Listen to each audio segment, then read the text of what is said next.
이번 주 수요일부터 토요일까지 미국에서 한미 과학기술자 학술대회가 진행되는데요. 그래서 오늘 과학 논평에서는 세계 각국에서 활동 중인 동포과학자 현황과 협력 방안에 대해서 알아보겠습니다. 한양대학교 과학기술정책학과 김상선 교수와 함께합니다. 어서 오십시오. 안녕하세요. 네, 안녕하십니까. 자, 이 한미 과학기술자 대회가 어떤 행사인지 먼저 또 궁금한데요.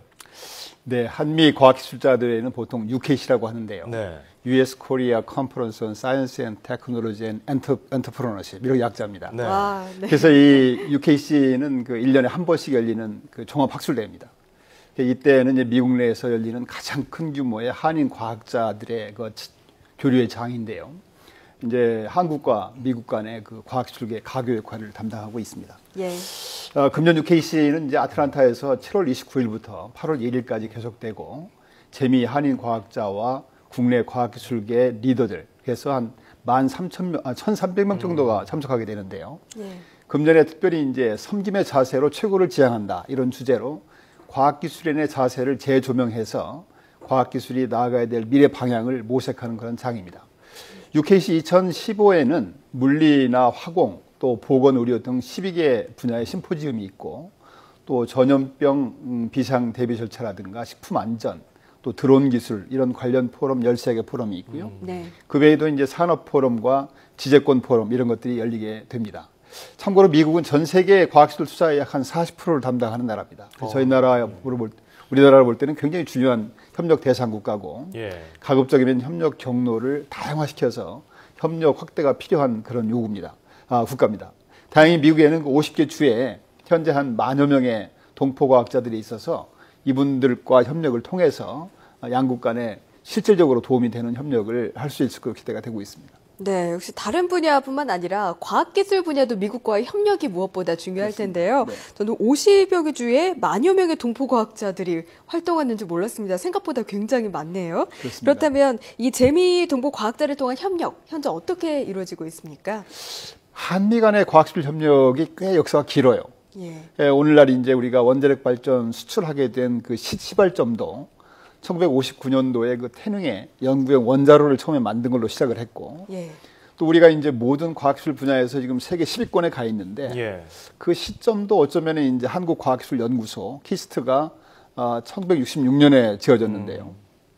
그런 그 양단의 사건도 다 미국의 도움으로 처음에 출발했습니다. 이 뒤에도 한미 과학기술 협력은 다양한 경로를 통해서 계속 확대되어 왔는데요. 무엇보다도 이제 대부분의 과학자들이 미국에서 공부를 하면서 예. 인적 네트워크를 구성을 했고 예. 그 뒤에도 이제 정보 교류, 인력 교류, 기술 이전을 계속 해오면서 협력을 계속 높여오고 있고요. 최근에 이제 우리 실력이 높아지면서 첨단 과학기술 분야에 대한 어떤 공동 연구도 활발해지고 있습니다.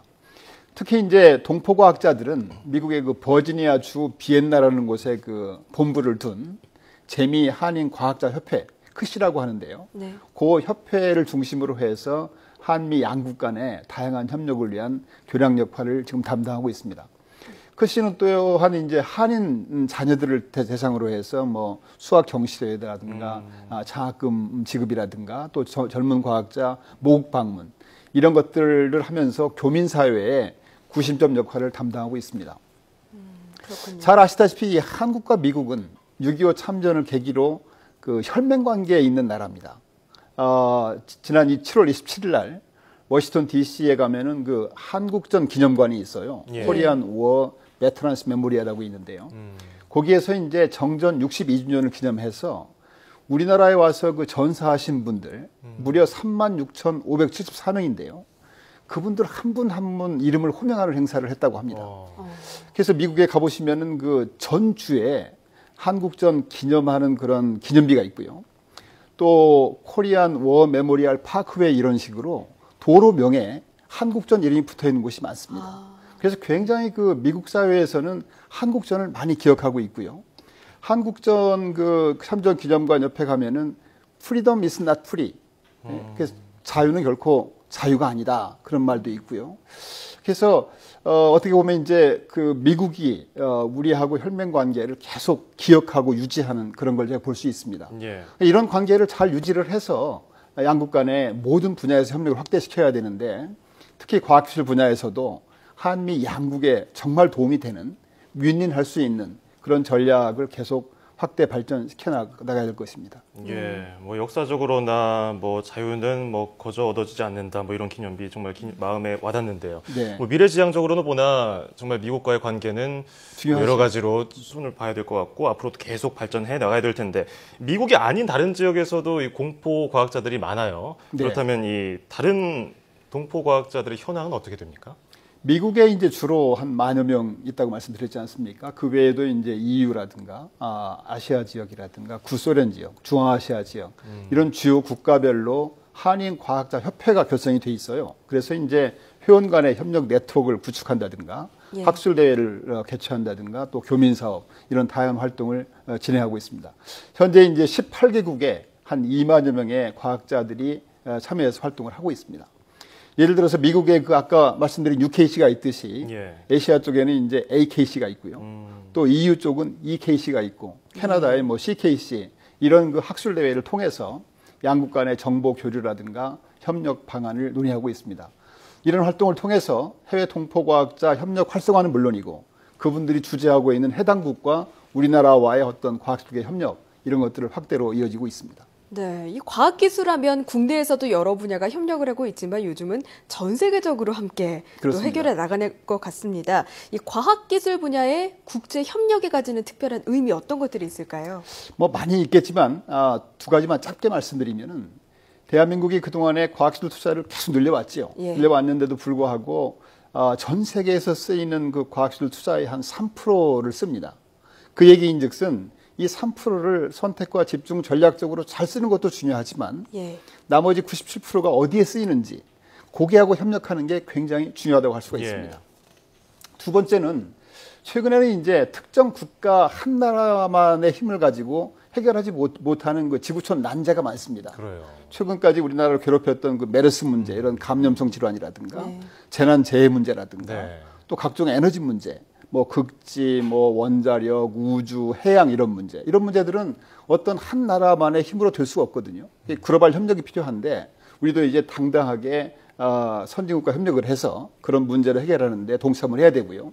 특히 우리나라가 이제 그동안에 그 원조를 받던 수원국에서 이제 공여국이 됐지 않습니까? 예. 여기에 따라서 이제 개도국 지원도 우리가 많이 해야 되기 때문에 개도국을 통한 과학기술 협력도 굉장히 중요하다고 생각이 됩니다. 네. 이 재외동포 과학자를 통한 과학기술 국제 협력이 이루어지려면 어떤 부분을 좀 더 보완해야 될까요? 말씀드린 것처럼 이제 저희가 한정된 자원이기 때문에 과학기술 협력은 계속 확대 발전시켜야 되는데 그런 과정에서 이제 동포 과학자들이 굉장히 좋은 수단이 될 수가 있다고 생각을 예. 하고요. 몇 가지만 더 추가로 말씀드리면은 첫째는 그 투명성 확보입니다. 그 동포 과학자들은 기본적으로 그 나라 국민입니다. 그렇죠. 예. 그래서 일방적으로 뭐 애국심을 강요한다든가 이래서는 안 되고 그분들에게도 도움이 되고 양국 간에 윈윈할 수 있는 그런 도움이 되는 방법을 택해야 되고요. 두 번째는 이제 모든 협력 활동이 이 전시성, 보여주기식 이래서는 되지 않습니다. 그렇죠. 그래서 사전에 준비를 철저하게 해서 협력을 위한 협력이 아니고 실질적으로 양국에 도움이 되는 그런 내실 있는 협력이 되도록 주력해야 될 것입니다. 네. 마지막으로 그 영 제너레이션을 중요성을 강조하고 드리고 싶습니다. 보통 이제 1세대 동포 과학자들에 비해서 2세나 3세로 갈수록 고국과의 연계가 어려워지고 있습니다. 그래서 매년 우리가 추진하고 있는 영 제너레이션 포럼과 같은 행사를 통해서 해외에서 활동하고 있는 미래 꿈나무인 국내 과학 꿈나무들이 국내 과학기술계와 어떤 네트워크를 형성하고 서로 이제 상호 교류를 넓혀갈 수 있도록 저희들이 유념해야 될 것으로 생각을 하고 있습니다. 네, 과학기술 협력에도 정말 실질적으로 도움이 되는 것, 또 진실성, 투명성이 중요할 것 같습니다. 네, 이를 토대로 세계 각국에서 활동 중인 동포 과학자를 통해서 과학기술 협력이 또 높아졌으면 좋겠고요. 이와 함께 우리 과학기술의 위상도 높아지길 기대해 보겠습니다. 지금까지 한양대학교 김상선 교수였습니다. 오늘 말씀 고맙습니다. 감사합니다.